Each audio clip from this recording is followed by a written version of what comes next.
गौर करें तो हम पाएंगे कि भगवान श्री कृष्ण का पूरा जीवन मैनेजमेंट की प्रयोगशाला जैसा है।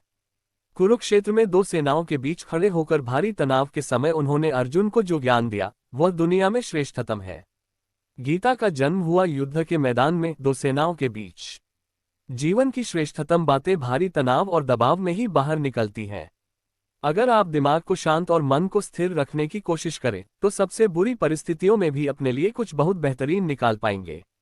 यही सिखाते हैं कृष्ण। गीता पढ़ने से पहले अगर इसी बात को समझ लिया जाए तो गीता पढ़ना सफल हुआ मानो। श्री कृष्ण का जीवन ऐसी ही बातों से भरा पड़ा है, जरूरत है नजरिए की। उनका जीवन आपके लिए माइथोलॉजी का एक हिस्सा मात्र भी हो सकता है और आपका पूरा जीवन बदलकर रख देने वाला ज्ञान भी। ये हमें तय करना है कि हम उनके जीवन से लेना क्या चाहते हैं। श्री कृष्ण मात्र कथाओं में पढ़े या सुने जाने वाले पात्र नहीं, वह चरित्र और व्यवहार में उतारे जाने वाले देव हैं।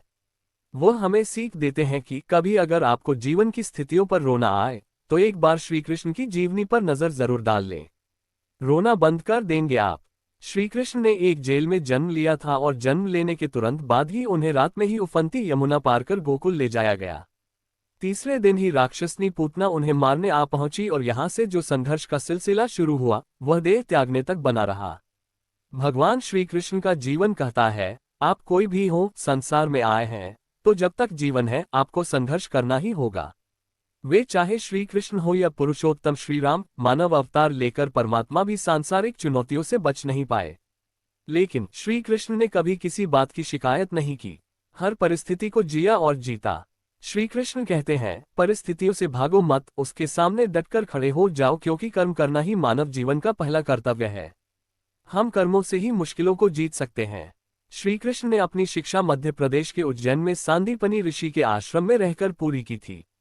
कहा जाता है कि 64 दिन में उन्होंने 64 कलाओं का ज्ञान हासिल कर लिया था। वैदिक ज्ञान के अलावा उन्होंने कलाएं सीखी। शिक्षा ऐसी ही होनी चाहिए जो हमारे व्यक्तित्व का रचनात्मक विकास करे। संगीत, नृत्य, युद्ध सहित 64 कलाएं कृष्ण के व्यक्तित्व का हिस्सा बनी। अगर आप विद्यार्थी हैं तो खुद को सिर्फ किताबी ज्ञान तक सीमित ना रखें, अपने कौशल पर ध्यान दें, हरफनमौला बने। अगर आपके बच्चे स्कूल में पढ़ते हैं तो उन्हें अपने व्यक्तित्व को कौशल समृद्ध करने को प्रोत्साहित करें। उनमें कोरा ज्ञान ना भरें। उनकी पढ़ाई ऐसी हो कि उनकी रचनात्मकता को नए आयाम मिले। कृष्ण ने जीवन भर कभी उन लोगों का साथ नहीं छोड़ा जिनको मन से अपना माना।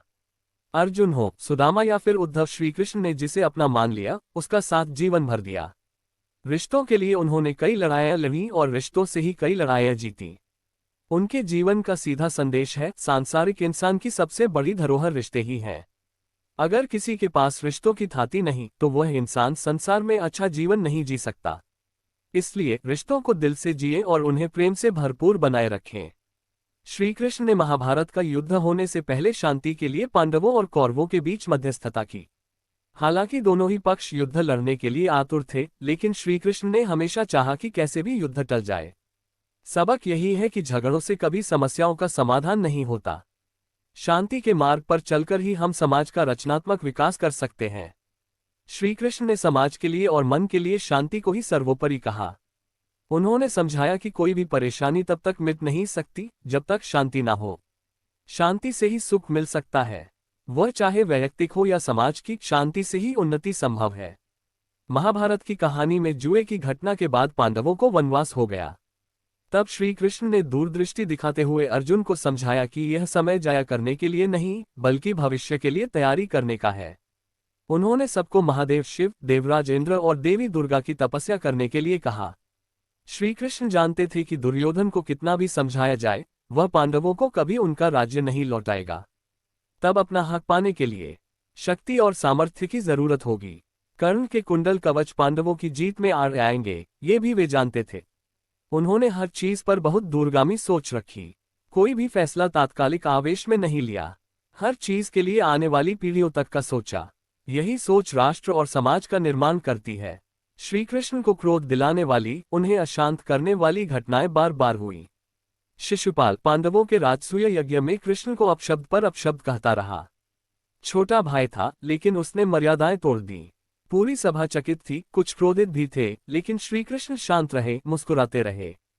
शांति दूत बनकर गए तो दुर्योधन ने खूब अपमान किया।